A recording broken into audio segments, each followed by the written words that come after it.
Hello and welcome to our channel. My name is Tia and I am one half of Cameron and Tia with my husband, Cameron, obviously, and we are wedding photographers based in Minneapolis, Minnesota. Today, I'm going to be showing you how we use BlogStomp to blog our weddings in an easy and efficient manner. So before we dive in, I'm going to take you inside my computer. Before we get there, we also have a video that you should watch after this, which is me in action blogging an entire winter wedding. It's from a few months ago and it will be so helpful for you to check out and see it completely in action. You see me doing it start to finish. I'm just chatting, living my life with you.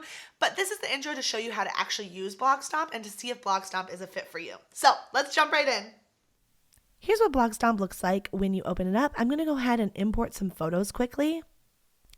So I'm going to Control A, select files, and it's going to start importing them.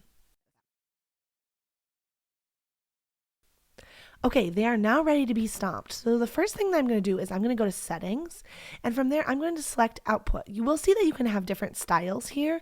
I always do the same exact style, and it is white border. The image width is 1200. The border is 4:4. I love this. It just looks clean, classic, really basic, and that's the only thing that I change in here. So from here I'm going to go output. And this is where I'm going to select where I want the photos to go once I've stomped them. So they're both going to be a new file size. That's going to be much better for my website, easier for them to be optimized so that they can load really quickly. And I'm going to put them in certain collage formats. So from here, I'm going to select the folder. So I just put it on my desktop on Stomped. You can actually see that here on the right. And then I'm going to choose a custom file name.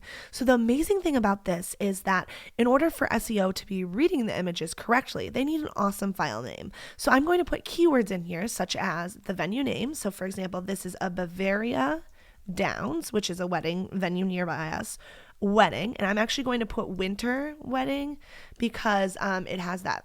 Obviously, it's in that season, but just nice for us to be able to rank at that venue for this certain season. And then the sequence number. So I'm going to, put 1 in there. So the first one is going to be 0001. The second one is going to be 0002, 003, and so on. And it does that automatically for me. So it's so awesome. If you don't press OK, it won't save that, and then it'll be super annoying because you'll need to rename all of them. Literally, I just redo it at that point. So I press OK. Now my style is ready, and now I'm in this freestyle. So freestyle is where I always am. Batch is if you want to do the same thing to every single image. I don't. So the first thing I'm looking to create is just this, a little collage that kind of sets the scene. I typically use an image that's of the couple, that's a little bit closer, a little bit classic, and then some details or some other portraits that kind of set the scene for the day that give you a really accurate description of like, okay, this is what I can expect. After that, I'm just going to be stomping this, like a typical blog format. So I'm going to peruse here and I can just scroll down. I can see all of my images and I'm going to find an image that would be good for that header. So what you then do is I'm going to actually use one of these. These are really fun, really like the couple. So I'm going to press Control or Command if you have a Mac. I'm going to hold down and I'm going to select this image. And then you'll see that it actually had one selected already. I accidentally must have clicked this. I'm going to keep holding Control and I'm going to unselect that. I'm then going to add in some details. So let's just do an example. I'm going to add in this. I'm going to add in this. I like that it has that color behind it. I'm going to add in this, which is very iconic for their venue. And I'm going to add in some florals. So then I can unselect Command. So I was holding it that entire time. Over here, it will show some sample collages. So you can see like this. Ooh, that's fun. I actually love that because this invitation suite is kind of the star of the show. I am going to go to this one. So this is what I typically use. And then I can go down here to mix it up and I can click on that until I get it where I want it. So in this case, I'm looking for the couple at the top. I can also just manually mix it up. So what I can do is I can double click and then I can drag that to switch with anything and then it will just switch those spots. So then I'm looking to like kind of maximize negative space, and actually, to be honest, how it originally was really awesome because I like this red and then this red, which are kind of dominating, and then I like this breaking up like the really macro and the more macro. I'm going to just try one more. Okay, so that brings too much red on this side for me. I'm going to try one more swap. Okay, so that's actually just swapped totally opposite order that it was. But I think that's really fun. Now, you can zoom in here, and it will actually really keep the image quality pretty well, and you can drag to rearrange however you like.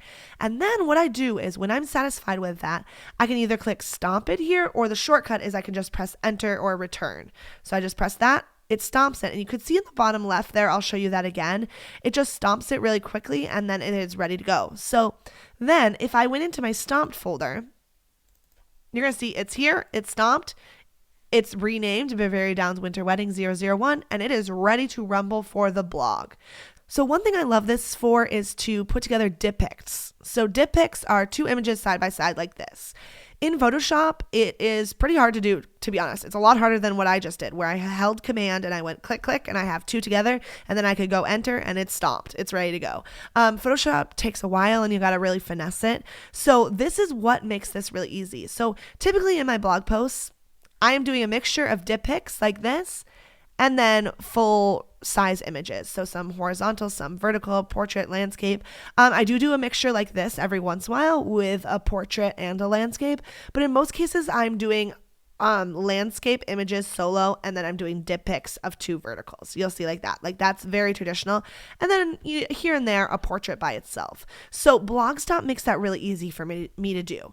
So I'm going to show you one more time. So let's pretend this is the dipict. Actually, I would typically pair probably something more like this, like a detail where I'm getting the red in it, and then a detail of the venue. I'm going to press return, and you're going to see in this bottom left corner how it stomps it. Done. That's it. So I'm going to go ahead and I'm going to go through and do a bunch of images really quickly for you guys so that you can get a feel for the actual timing of it. We'll put some music on so you can jam and you can see how I'm using it.